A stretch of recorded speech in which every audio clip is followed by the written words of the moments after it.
I'm Brittany Lewis with Forbes Breaking News.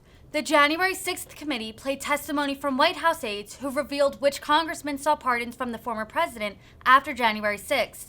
The committee had previously indicated that Scott Perry had sought a pardon, though he denied that publicly.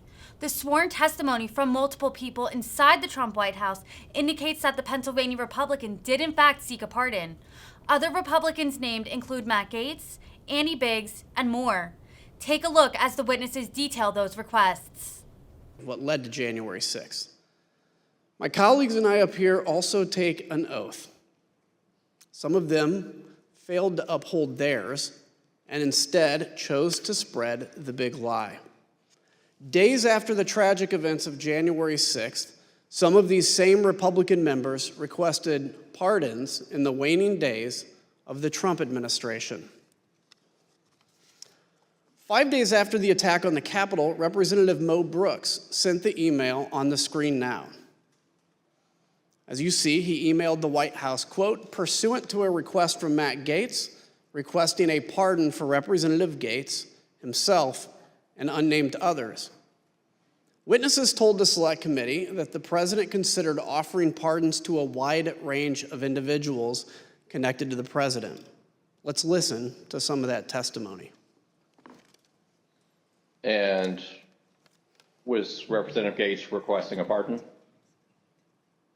Believe so. The general tone was, we may get prosecuted because we were defensive of, the president's positions on these things. The pardon that he was requesting, was as broad as you could describe. From the beginning, I remember he's from the beginning of time up until today, for any and all things. He mentioned Nixon, and I said Nixon's pardon was never nearly that broad. And are you aware of any members of Congress seeking pardons? I guess Mr. Gaetz and Mr. Brooks, I know, have both advocated for there to be a blanket pardon for members involved in that meeting, and a handful of other members that weren't at the December 21st meeting as the preemptive pardons.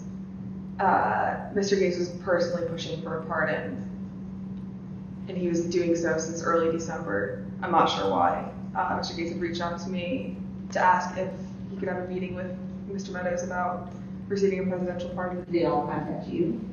Not all of them, but several of them did. So you mentioned Mr. Gaetz, Mr. Brooks. Mr. Biggs did. Mr. Jordan talked about congressional pardons, but he never asked me for one. It was more for an update on whether the White House is going to pardon members of Congress.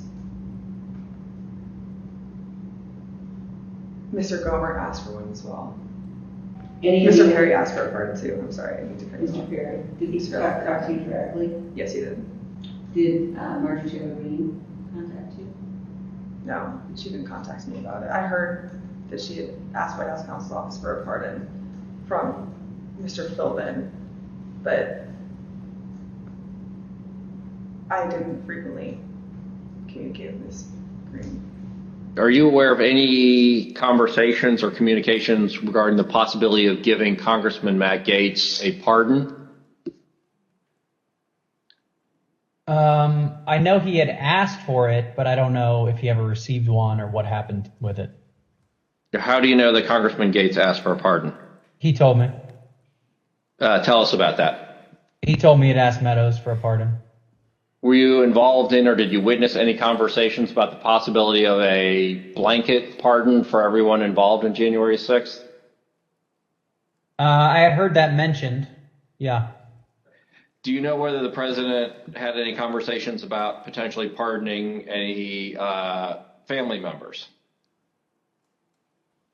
I know he had hinted at a blanket pardon for the January 6th thing for anybody, but I think he had for all the staff and everyone involved.